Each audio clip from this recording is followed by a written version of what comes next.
Bishop Geppetto, thanks for staying around to kind of continue our conversation. One of the things I wanted to talk to you about was the current church, because, that's the other part of, it doesn't mean you stop growing with the church or stop living the life of the church, obviously, when anybody retires in the life of the church.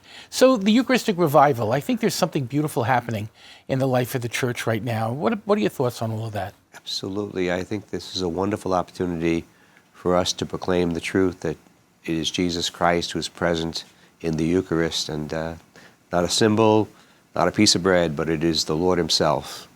And that's the message of the Eucharistic revival, to get that message out there and help people understand it better and love the Eucharist more. And I know so much of your ministry is really founded in family, right? And that's one of the things I think we're suffering with right now in the life of faith, that people are busy and people are working extra jobs and everything else. It's hard for that family unit to help us, to help them to grow in faith. Huh? Right.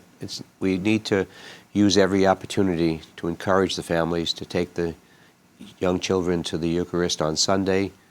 I had a Mass on this past Saturday night, and it was a First Communion preparation Mass, and I had a golden opportunity to encourage the families to keep coming every Sunday, not just for these special Masses, but to be able to be there each and every week.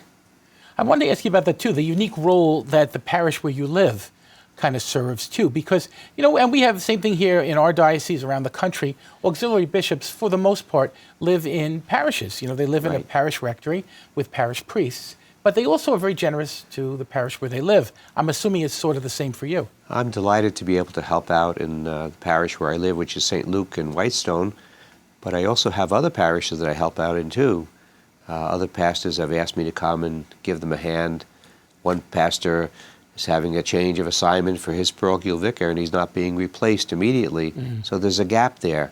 So I can fill in and I can help out where there's a need. That must be great, right? That must be very life-giving, right? It's a wonderful opportunity to serve, and I love being asked to do things and help out wherever I can. Yeah. We have Bishop Murphy, who's our retired ordinary here in our diocese, and he comes to the parish where I live to help out.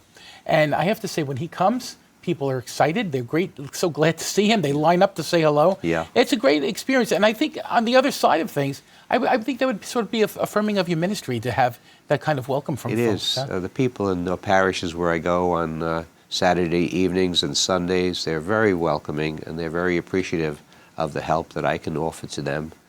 And I'm glad to be able to have an opportunity to serve. Yeah, absolutely, right? Yeah. And you have, you have a number of things coming up. I know, I read a few things that you had coming up too, but you have some relatively large talks to give yet and all of that. So is that part of your day too, is like writing and reflecting on what you're speaking about? I'm not always out in the field. Sometimes you have to stay home and do the work. Yeah. If you don't do the reading and the writing and the preparation, you can't really go out and preach. So that's occupies part of my time, is the preparation work. And I would imagine even just the quiet you need to be able to be creative and to do. I find the same thing. Yeah, yes, very much so.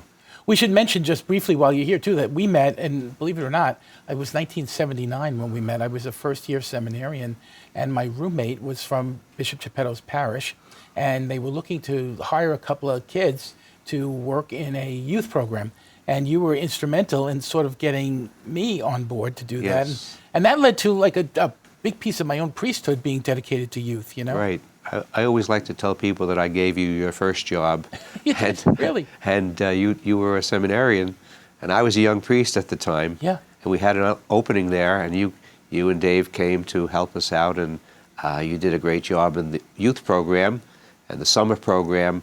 And that's where it all began. Our friendship began many years ago. All the way back there. And it was an amazing experience for me because I also came, I was born in Astoria like you actually. Yes. But I ended up on Long Island, and so my going back to the Diocese of Brooklyn, going back to Queens, right. I was at Incarnation in Queens Village, is where I worked in the summers. It was absolutely amazing for me because that gave me like a taste of another way of living, another way of being church, yes. In Queens, which was so incredibly beneficial for me. Right. And there's such a close connection between the Diocese of Brooklyn and the Diocese of Rockville Center. Yeah. For so many years, we've been working together on so many projects, and it's been a good experience. I would say publicly, honestly, that I owe a lot. There are certain priests that you owe a bit of your priesthood to, without a doubt, because of their prayers and their support, and the various ways in which you've kind of interacted. And you're definitely in the three, that I have on my heart that are just so critical to me in that, the early days. I mean, I came from a Catholic high school. It wasn't like I was immersed in the culture of being a seminarian. Right. I didn't know a darn thing about being a darn thing at that point. But you were so helpful and so kind and so welcoming that, again, it just changed my life in so many Yes. ways. I'm really grateful for that. Yes, and I'm grateful for the opportunity to have served and met so many wonderful people through the years. Yeah. That's the joy of priesthood. The joy of being a bishop is we meet such great people in every place we go, Yeah. and they stay with us for our life. Isn't that amazing? That's Yeah. true. There are some kids from that youth group at Incarnation I still talk to this very day. It's wonderful. Yeah. I just saw him, Michael Cesarano, I just saw him at Mass yesterday. I know Michael. Isn't that Yeah. great? What a great gift. So it's really been great to see you here. I hope you stay involved with CFN a little bit here, okay? Thank you very much for the opportunity. It's been great to renew our friendship again and to be together.